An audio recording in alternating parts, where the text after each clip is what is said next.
AP ముఖ్యమంత్రి చంద్రబాబు మాట్లాడుతున్నారు. ఇప్పుడు లైవ్ చూద్దాం.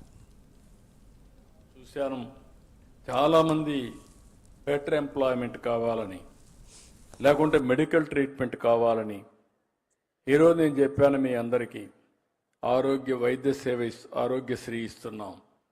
అదే సమయంలో ఇంకొక పక్కన మీరు ఒకసారి ఆలోచిస్తే పెద్ద ఎత్తున సీఎం రిలీఫ్ కానీ, అదే మరి గవర్నమెంట్ ఆఫ్ ఇండియా స్కీమ్స్ అన్నీ కూడా ఉన్నాయి.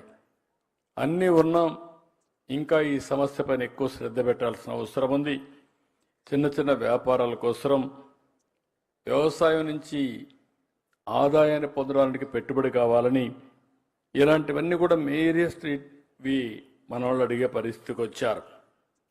ఇక్కడ కొంతమంది గ్రామాలు అడాప్ట్ చేసుకుంటున్నారు, కొంతమంది కుటుంబాలు అడాప్ట్ చేస్తున్నారు, కొంతమంది వన్ టైం అసిస్టెన్స్ ఇస్తున్నారు, కొంతమంది విలేజెస్తో కలిపి మండలాలు కూడా అడాప్ట్ చేసుకోవడానికి ముందుకు వచ్చారు.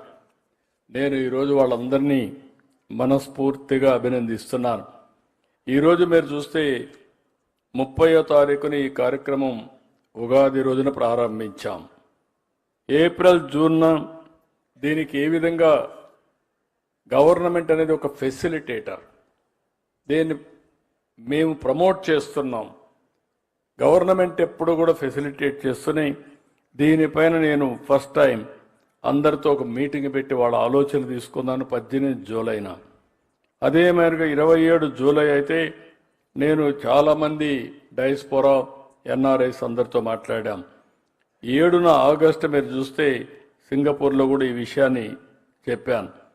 మొన్నే 14 ఆగస్టున మీరు ఒకసారి చూస్తే గ్రామ సచివాలయంలో ఇవన్నీ కూడా లాంచ్ చేసి, ఈరోజు ఫస్ట్ టైం 19న చాలా క్లియర్గా లాంచ్ చేశాం. ఇప్పటి నుంచి ప్రతిరోజు మానిటర్ చేస్తాం. 3 నెలలకు ఒకసారి ఎవాల్యుయేట్ చేస్తాం. ఏ మార్గదర్శకులు బాగా పనిచేశారో, ఏ బంగారు కుటుంబాలు బాగా పైకొచ్చాయో అవన్నీ ఎప్పటికప్పుడు పెట్టి ముందుకు పోతామని చెప్పి కూడా నేను మీకు తెలియజేస్తున్నా. ఈ కార్యక్రమంలో అందరు ఎమ్మెల్యేలు ఇన్వాల్వ్ చేశాం, ఎంపీలు ఇన్వాల్వ్ చేశాం, బిజినెస్ పీపుల్ ఇన్వాల్వ్ చేశాం, ఇంటలెక్చువల్స్ అందరినీ కూడా కోరాను. ఎవరైతే ఈ కార్యక్రమంలో ముందుకు రాగలుగుతారో ఎన్జిఓస్ అందరినీ కూడా ఇన్వాల్వ్ చేశాం. ఈ కార్యక్రమాలు చేసిన తర్వాత మీరు ఒకసారి చూస్తే చాలా మంచి ఫలితాలు వచ్చాయి.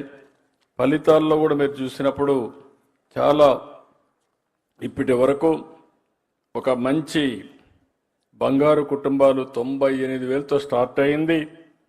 13,40,697 బంగారు కుటుంబాలని అడాప్ట్ చేసుకునే పరిస్థితికి వచ్చారు. అది కూడా ఈ సమయంలో ఇప్పటికీ మార్గదర్శకులు 13,479 నుంచి 1,41,977 మంది మార్గదర్శకులు ముందుకు వచ్చారు. అంటే 1,50,000 మంది దగ్గర 13.5 లక్షలు అడాప్ట్ చేసుకున్నారు.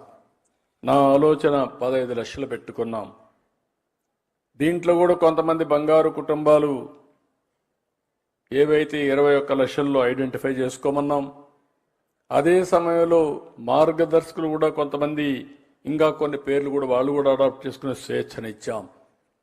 మళ్ళీ చెప్తున్నా, ఇది మానవతా దృక్పథంతో చేసే స్వచ్ఛంద కార్యక్రమం.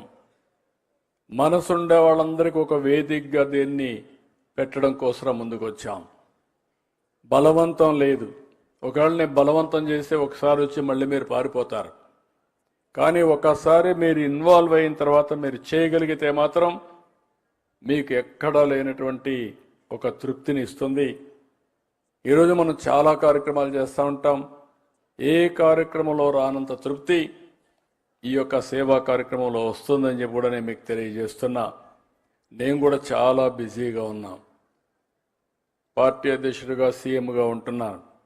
అయినా కూడా నా వంతు కర్తవ్యంగా నేను కూడా ఒక మార్గదర్శిగా ఉండాలని 250 కుటుంబాలను నేను కూడా దత్తత తీసుకొని నేను కూడా వ్యక్తిగతంగా మానిటర్ చేస్తున్నానని చెప్పి కూడా నేను మీకు తెలియజేస్తున్నా. ఇందులో కష్ట నష్టాలు